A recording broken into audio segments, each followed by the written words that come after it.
ઘણા લોકો લાખો રૂપિયાનો હેલ્થ ઇન્સ્યોરન્સ લે છે, પણ હોસ્પિટલમાં એડમિટ થાય છે ત્યારે ખબર પડે છે કે મારી આ પોલિસીમાં કવરેજ નથી. જય શ્રી સ્વામિનારાયણ. હું Ketan Khoyani, founder of Shri Hari global health. મોટા ભાગના લોકોની નજર પ્રીમિયમ સસ્તું છે કે નહીં એની ઉપર જ હોય છે, પણ પોલિસીમાં થતા ગેરલાભ જેવા કે waiting period, disease coverage, room rent limit, આ બધું ચેક કરતા નથી. અને જ્યારે હોસ્પિટલમાં એડમિટ થાય ત્યારે ખબર પડે કે આ તો મારી રૂમના પૈસા કપાઈ ગયા, મને આ ડિસીઝ કવરેજ મળતું નથી.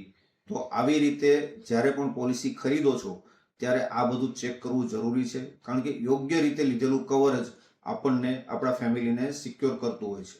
તમને આવા નાના પ્રકારના વિડીયો જો ગમતા હોય તો અમારી ચેનલને સબસ્ક્રાઇબ કરો, ઓછામાં ઓછા 3 વ્યક્તિને શેર કરો. આભાર, ધન્યવાદ.